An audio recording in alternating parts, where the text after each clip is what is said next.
Top 10, I got a top 10. Got my motivation high for my top 10. Gotta learn from the wise women and men. All my life, like nah, nah, nah, nah. For my top 10, top 10, nah, nah, nah. Top 10, I got a top 10. Got my motivation high for my top 10. Gotta learn from the wise women and men. All my life, like nah, nah, nah, nah. For my top 10, nah, nah, nah. This one's for my top 10. People that are really good want to work with the best people they can find. Hopefully people that are even better than them. You know? I mean, that's my view of things, is if you work with people that aren't as good as you, then you become a country of midgets. If you work with people that are better than you, then you really grow. Also had a lot of requests from companies to port NextStep to other platforms, and we're talking to some of those companies right now.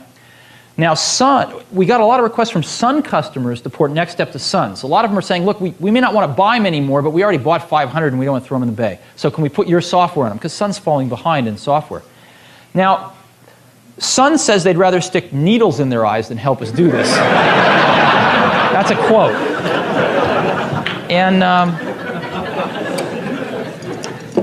so we're evaluating right now which will be worse for Sun, if we port it or if we don't port it. And since we're fairly customer driven, we'll probably end up doing what the customers ask us to do, because we want to make them happy. The group of people that do not use quality in their marketing are the Japanese. You never see them using quality in their marketing. It's only the American companies that do. And yet, if you ask people on the street which products have the best reputation for quality, they will tell you the Japanese products. Now, why is that? How could that be? The answer is because customers don't form their opinions on quality from marketing. They don't form their opinions on quality from who won the Deming Award or who won the Baldrige Award. They form their opinions on quality from their own experience with the products or the services. And so one can spend enormous amounts of money on quality. One can win every quality award there is, and yet if your products don't live up to it, customers will not keep that opinion for long in their minds. And so I think where we have to start is with our products and our services, not with our marketing department. And we need to get back to the basics and go improve our products and services. Now again, quality isn't just the product or the service, it's having the right product. Knowing where the market's going and having the most innovative products is just as much a part of quality as the quality of the construction of the product when you have it.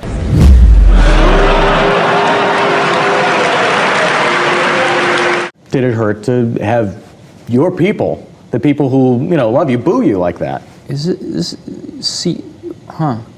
didn't know this was People magazine. No, well, I'd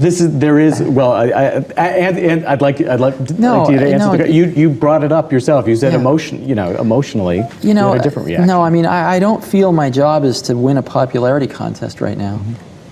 I feel my job is to help the team at Apple do the right things to turn this company around so that it can really prosper again. And I think that's going to happen. And if some people, I mean, the markets, we're talking markets now that are so large that there's someone or some group of people that aren't going to like just about anything we do. But my job's not to win a popularity contest. All the good people I really want to hire, it seems to take me a year to hire them. And it's always been that way, even at Apple. Some of the best technical people or whoever, it always seemed to take me like a year to pry them out of HP or wherever. And it took me over a year to hire. I think Mike has the award. You're about a year and a half. And they're all worth it.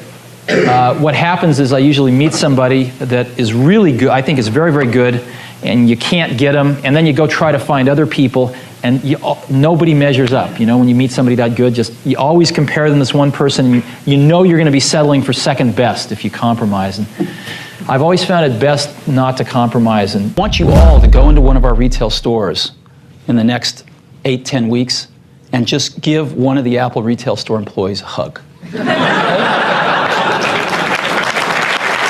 A candid Steve Jobs.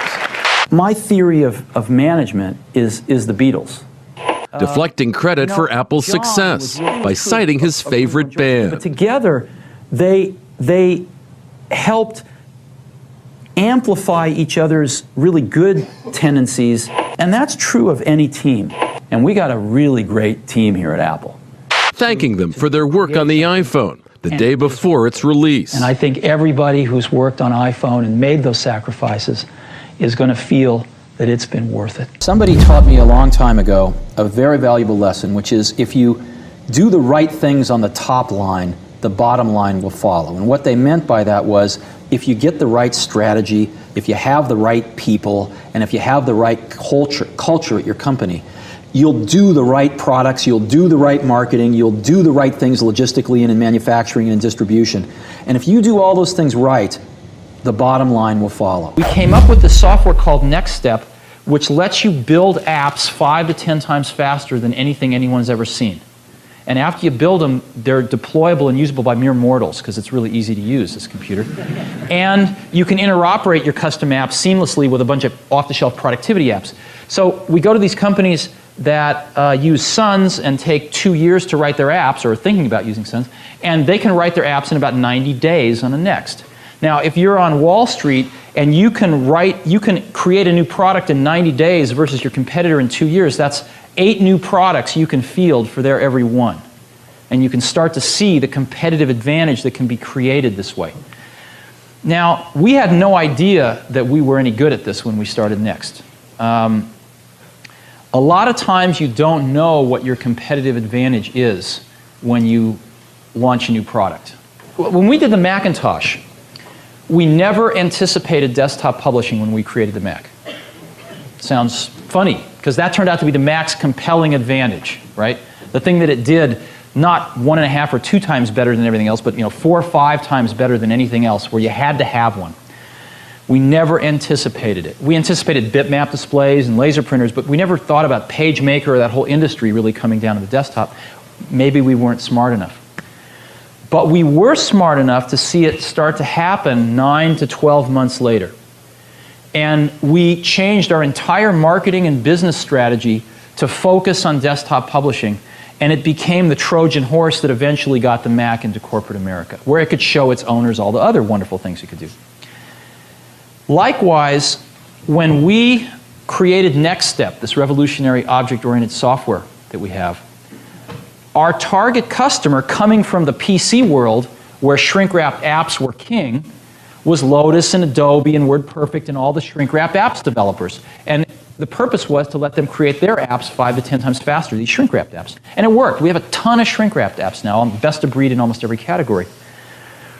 But it wasn't till early in '91, early last year, a little over a year ago, that some really big companies came to us and said, "You don't understand what you've got. The same software that allows Lotus to create their apps 5 to 10 times faster is letting us build our in-house mission-critical apps 5 to 10 times faster. And this is the biggest problem we've had. This is a huge problem for every big company and almost all medium-sized companies, and you have the solution in your hands and you dummies don't even know it." And it took them about 3 months before we finally heard it. And in last summer, we changed our whole sales and marketing strategy around to focus on that, and it's taken off like a rocket. And we grew about 4x last year and probably grow about 2x this year. And our customer list is now very, very strong and growing like crazy. We just got back from spending a few days in DC and in New York, and we're talking to customers we only dreamed of talking to a year ago. Apple was a very classic Silicon Valley startup in the sense that Steve Wozniak and my partner had both worked for Hewlett-Packard. Matter of fact, Woz was still working there when we started Apple. And Hewlett-Packard was the genesis of not just the concept of starting your own company, but, and of course it was the primary role model in the Valley, but it was also the ethics or the ethical basis of how you wanted to build your company. A company that was based on values, not based on just making money. And HP had the HP way, and they had a list of their values. And the first one was, we need to make a profit or else we can't keep this company going. But after that, they got into how they wanted to treat individuals and conduct their corporate life. And it's very idealistic, in my opinion. So we were very much influenced by that. The second thing that made us very, very typical in a way was that we were building a product that we ourselves were the customer for. We were building something we wanted ourselves, just like Hewlett and Packard started building test equipment and equipment for engineers. Well, they were engineers, so they could, in essence, do the marketing. They could figure out what an engineer might want in a product as well as design it. We wanted a computer, and we knew exactly what we wanted in a computer, so we could do the marketing as well as the engineering of that product. This changed later as we started selling to people that were different than us, but certainly in the first several years of Apple, we were selling to people that were just like us. And a lot of Silicon Valley companies have started that way. It's very efficient, and I think it works quite well. Using a revolutionary new product for your iPod, socks. They're really cool, actually. You can put your iPod in them, and they go like that. They keep your iPod warm on cold days. They protect it, and they give you a little more personality. Good morning, Starbucks. How can I help you? Yes, I'd like to order 4,000 lattes to go, please. No, just kidding. Wrong number. Thank you. Bye-bye. Okay. Clicker is not working.